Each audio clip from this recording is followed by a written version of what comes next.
Mesdames et messieurs, bonjour. La question de la libre circulation des personnes et des biens est une problématique au cœur des regroupements régionaux et sous-régionaux à caractère économique dans l'espace CEDEAO. Entendez la communauté économique des États de l'Afrique de l'Ouest. Cette préoccupation est au cœur des actions d'une structure dénommée l'Alliance bordelaise, qui est une plateforme privée de défense et de promotion des initiatives pour une libre circulation des personnes et des biens. Notre entretien de ce jour nous permettra de mieux connaître justement cette structure et son fonctionnement. Et pour en parler, j'ai sur ce plateau son secrétaire exécutif, M.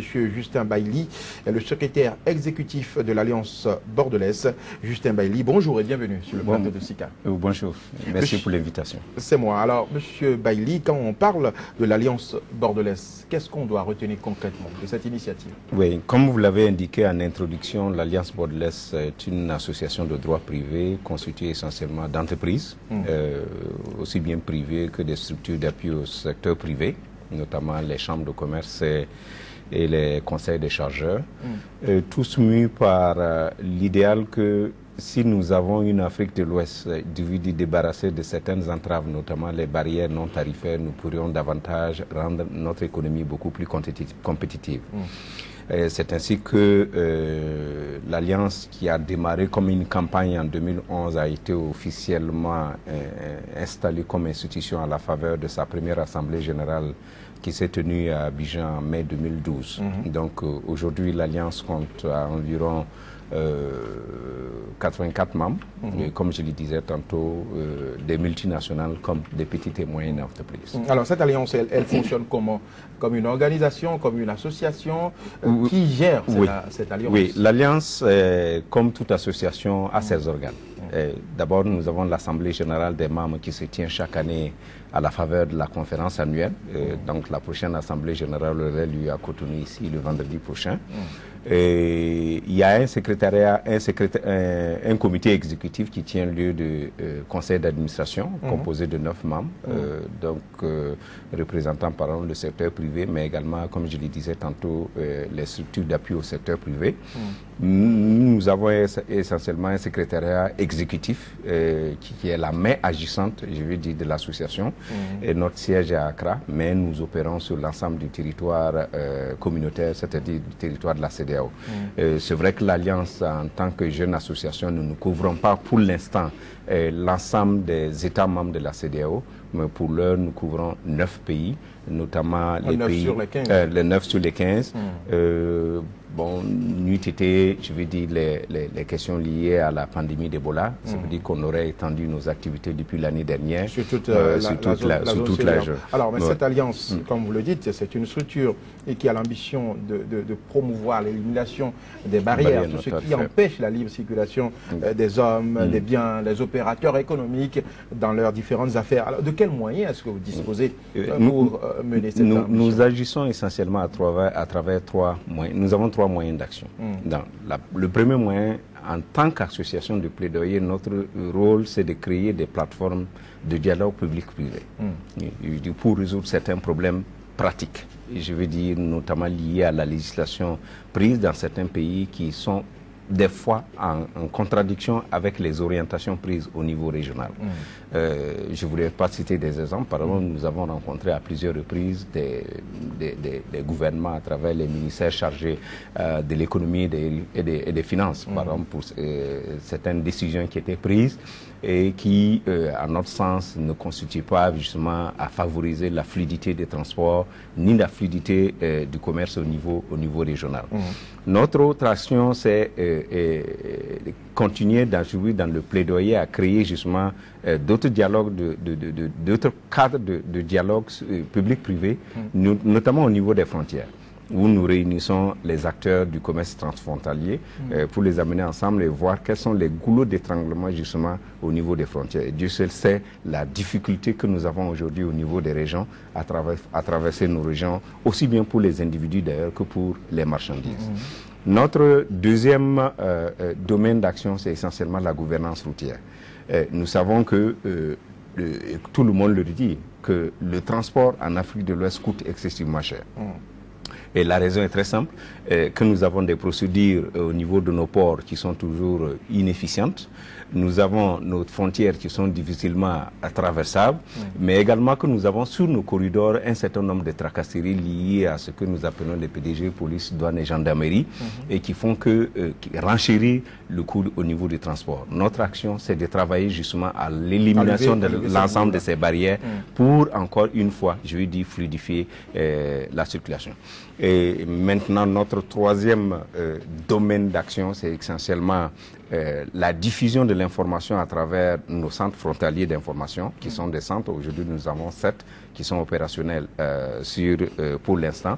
Donc, à travers ces centres, donner les informations à la communauté des affaires sur tout ce qui est lié justement à la réglementation, pour que les hommes d'affaires sachent exactement qu'est-ce qui existe comme réglementation liée à la libre circulation, pour que au moins sur les corridors, ils ne soient pas l'objet de tracasseries. Et puis ces centres et de corruption, bien entendu. Est-ce que vous avez le soutien des États? Parce que là, vous aviez dit que vous êtes une plateforme privée sans soutien politique. Est-ce que vous arrivez réellement à réaliser cette mission-là? Notre mode opératoire également consiste, à chaque fois que nous intervenons dans un pays, que nous établissions ce que nous appelons d'abord le comité national de l'Alliance Bordelaise, qui est encore une plateforme publique-privée, où on retrouve d'abord les acteurs du secteur privé, mais également des acteurs du secteur public, essentiellement ceux-là enfin je ne dis pas qui sont le fait, je veux dire, de certains problèmes, mais qui peuvent aider le secteur privé à trouver des solutions aux problèmes qui s'opposent. C'est essentiellement la Direction générale des transports terrestres et maritimes pour certains pays, c'est le ministère du Commerce à travers la Direction générale du Commerce, c'est la Direction générale des douanes, mais c'est également les corps habillés de manière générale. Donc il est clair que ces structures-là représentent leurs États, et au-delà de ces structures, nous avons des contacts, je veux dire, fructueux avec la hiérarchie, des fois même les ministres, des contacts politiques pour nous aider à mener. Je donne par exemple à titre d'exemple que lorsque nous avons mené une petite enquête sur le coût du transit que nous avons jugé suffisamment élevé au Bénin ici, nous avons eu une rencontre il y a 2 ans avec le ministère de l'économie et des finances qui a reconnu les faits et qui est remonté pratiquement jusqu'au niveau de l'Assemblée pour exempter les produits d'origine CEDEAO, y inclut les produits de l'agriculture, de ce que nous appelons la taxe statistique, ce qui quand même représentait un coût assez substantiel pour le produit d'origine CEDEAO. Monsieur Bailey, dites-nous, quelle autre réalisation peut-on mettre aujourd'hui à l'actif de l'Alliance bordelaise dans la sous-région?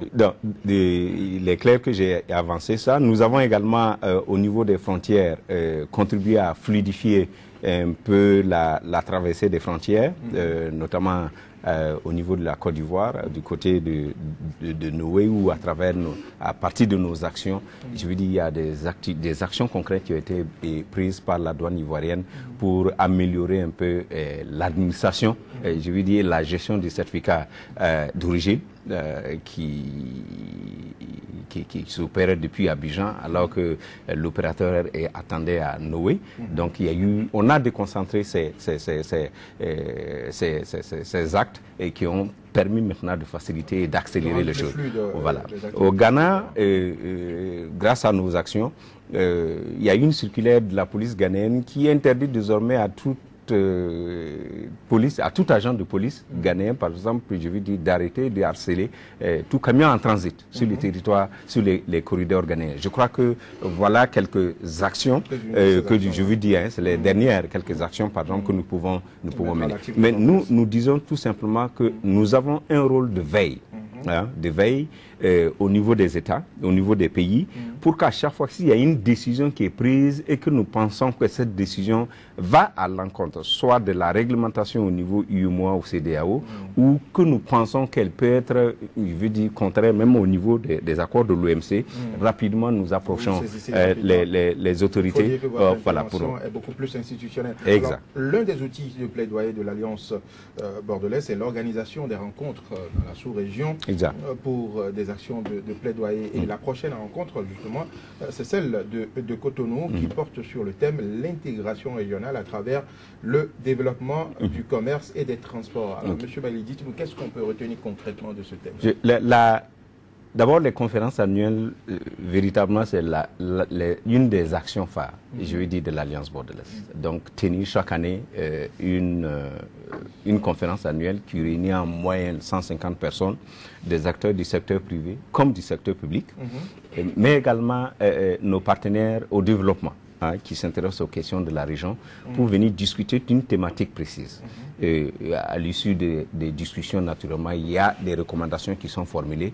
Et notre rôle en tant qu'Alliance Bordelaise, je veux dire, c'est travailler à la mise en œuvre de ces recommandations et en fait d'en faire le point lors de la prochaine réunion. Lors de la prochaine réunion. C'est pour nous assurer qu'en réalité, les gens ne se retrouvent pas pour se retrouver, discuter pour discuter, mais que nous avons obligation, voilà, mais que nous avons obligation, je veux dire, de porter les recommandations auprès des États membres, auprès des deux communautés économiques régionales, mais auprès même de nos partenaires qui décident maintenant de mobiliser les ressources pour nous accompagner dans la mise en œuvre de ces recommandations.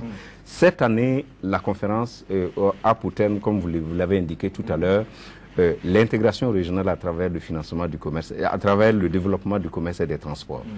C'est l'occasion qui nous sera donnée de revenir à des pratiques traditionnelles qui nous sont chères.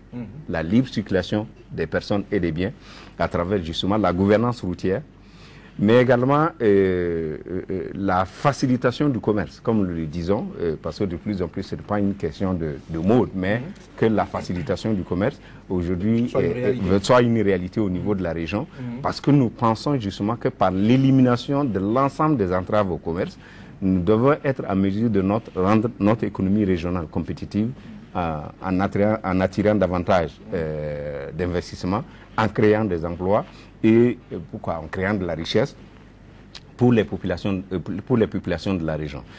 Nous savons que qui dit commerce, qui dit transport, parle également du financement de ces deux aspects. Donc nous aurons également un panel